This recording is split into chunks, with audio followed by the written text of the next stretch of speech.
Excellence, très honorable Mary Simon, gouverneur général du Canada, M. Whit Fraser, l'honorable Raymond Gagné, président du Sénat, chers collègues de la Cour suprême, juge en chef associé et juge, M. John Hannaford, greffier du Conseil privé, distingués invités et amis, bonsoir.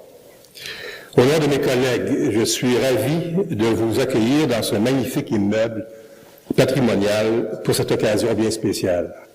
L'ouverture du symposium juridique pour souligner le 150e anniversaire de la Cour suprême du Canada. Ce bâtiment n'est pas qu'un simple édifice art déco.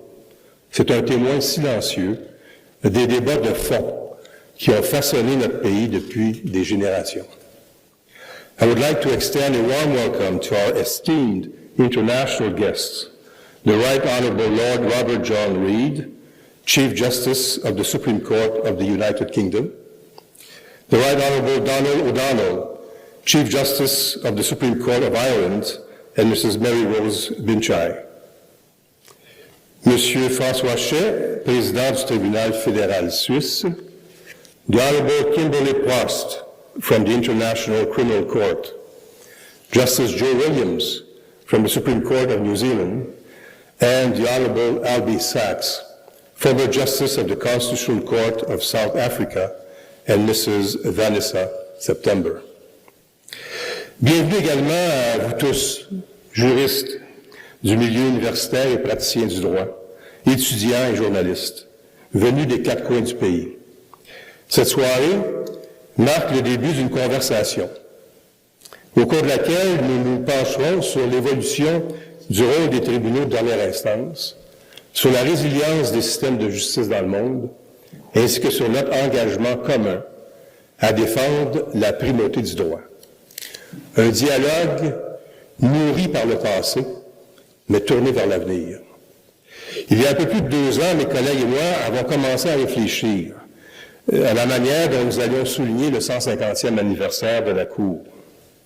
Nous voulions que les activités commémoratives reflètent non seulement nos acquis, mais également l'évolution de notre institution. Il ne s'agit pas vraiment d'une fête, mais bien plus d'un moment de réflexion sur l'impact des cours suprêmes et constitutionnelles sur nos sociétés respectives. The story of how the Supreme Court came to be is a fascinating one. Unlike many other apex courts, we were not created with the constitution of the country. That left Prime Minister MacDonald with the task of convincing Parliament that the country required a final court of appeal. The debate was contentious. Provinces were uncertain about how this new court would settle issues that were important to them. It was Prime Minister Alexander Mackenzie who finally convinced his colleagues that it was time for Canada to have a final court of appeal. This is what the then Prime Minister said at the second session of Parliament on February 5th, 1875, and I quote, "We are gratified by the announcement that our attention will be invited to a measure for the creation of a Supreme Court. The necessity for such a measure having yearly become more and more apparent since the organization of the Dominion, it being essential to our system of jurisprudence and to the settlement of constitutional questions," end quote. On November 18 of the same year, at the reception honoring the first justices of the court, Governor General Lord Dufferin expressed his vision for the institution, a court whose authority would rest on the wisdom of its decisions. Over the past century and a half, our court has been entrusted with interpreting our Constitution, safeguarding fundamental rights, and ensuring that the rule of law remains not only a legal principle, but a moral compass, a cornerstone of our democracy. This anniversary is an opportunity to recognize the responsibility the court bears, a responsibility shared by courts around the world, as our esteemed international guest can confirm, to act as guardian of justice impartiality, and public trust, and how it has shaped also Canada's legal landscape. Each judgment handed down resonates beyond these courtroom walls, supporting the strength of our democracy. The discussion we will have over the next 2 days could not be more timely. Un peu partout sur la planète, nous observons au quotidien les pressions croissantes exercées sur les tribunaux, les empiètements sur l'indépendance judiciaire et la règle de droit, et les attaques qui ne sont même plus dissimulées contre les vigies de la démocratie, que sont les médias traditionnels, les avocats et les juges. As my Canadian judicial colleagues and I discussed this week, the context in which we are operating continues to change. Our socio-political environment is evolving, and we are seeing a global rise in misinformation that is having a negative impact on democracy and the rule of law, distorting public opinion and eroding trust in institutions. The media landscape is also undergoing significant changes, with declining trust in traditional media and social media increasingly relied upon for news, despite the rapid spread of misinformation that occurs in that space. Force est d'admettre qu'aucune démocratie n'est à l'abri de ces périls, y compris le Canada. Nous devons rester vigilants dans la défense des valeurs qui guident les actions de la Cour depuis maintenant un siècle et demi. C'est une vigilance patiente, exigeante, mais indispensable. L'histoire nous enseigne également que des institutions solides, guidées par des processus décisionnels raisonnés, indépendants et transparents, sont capables de résister à ces attaques. Ces périls, autrefois limités aux régions éloignées, se retrouvent maintenant littéralement à nos portes et s'accroissent à un rythme inquiétant. As I like to say, no apex court in the world has the monopoly of wisdom and knowledge. It is more relevant than ever to learn from other jurisdictions about their best practices and share ours. This helps promote a strong and stable democracy. Countries around the world have drawn from Canada's legal traditions when shaping their own judicial systems.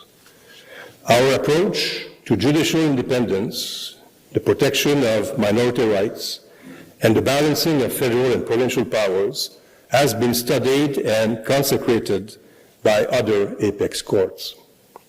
Canadian judges, scholars, and legal practitioners are part of this international dialogue. This is no accident. At a time when public trust in institutions is wavering in many countries of the world, Canada stands as a testament to what is possible when the judiciary is independent, principled, and unwavering in its commitment to the rule of law. We will not take this responsibility lightly. The health of our judicial system is not a matter of chance, but of constant care and vigilance. As we reflect on these challenges, we also recognize the immense privilege we have in upholding the values that others look to as a beacon of fairness and justice, a lighthouse in uncertain times. Au cours des prochains 2 jours, les discussions que nous aurons dans le cadre de ce symposium nous rappelleront que notre travail n'est jamais terminé et que la défense de la primauté du droit demeure une responsabilité partagée. Le système juridique canadien est façonné par les traditions de common law et de droit civil, une dualité qui reflète la diversité de notre pays et qui s'ajoute au bilinguisme institutionnel. Notre Cour assume ce double héritage tout en respectant également les traditions juridiques autochtones. As we reflect on the 150 years of jurisprudence, we are reminded that the court's role extends beyond resolving disputes. It safeguards the principles that bind us as a nation. We serve an important role as guardian of the Constitution and defender of the rights and freedoms of Canadians. For the next few weeks, this court will also be the actual guardian of the most important document in our country, the proclamation of the Constitution of 1982. To house it, even briefly, within these walls is a sacred trust. I would like to thank Library and Archives Canada for that. This act marked the dawn of a new era. What followed were landmark decisions on such fundamental social issues as language rights, abortion, Indigenous claims, and gay rights. Decisions that helped shape the moral and legal compass of the country. I also wish to thank the President of the Senate, the Honourable Wagner, for lending the court the original versions in French and in English of the Supreme and Exequatur Court Act. These versions have never been exhibited before.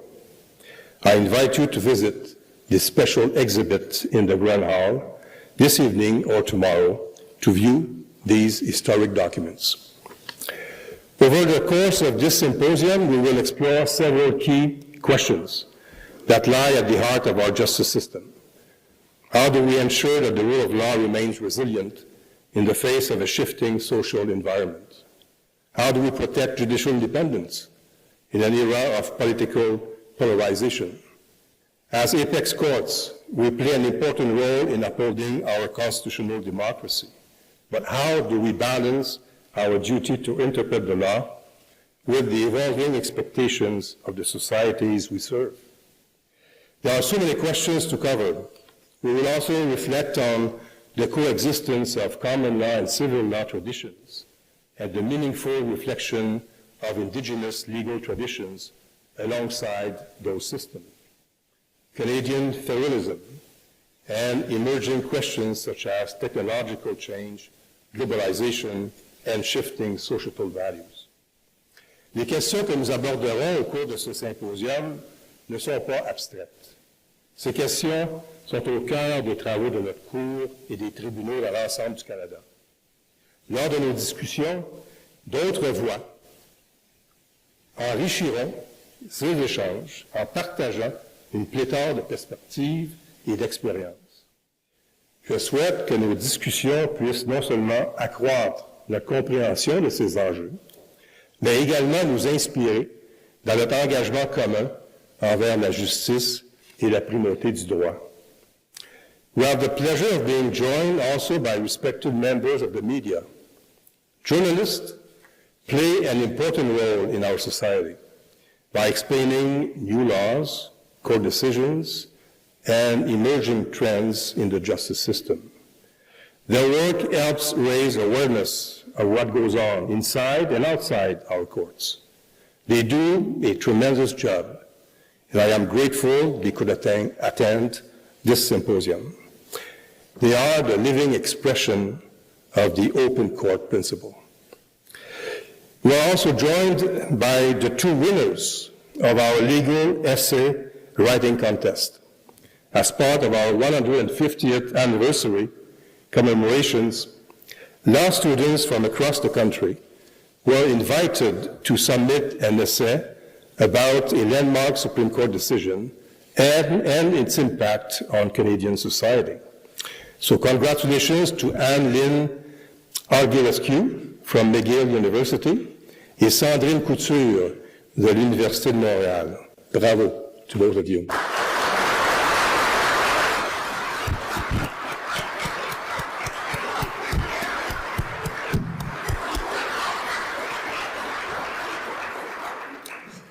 Je nous invite tous à amorcer ce symposium en abordant nos échanges dans un esprit de curiosité, d'humilité et de détermination.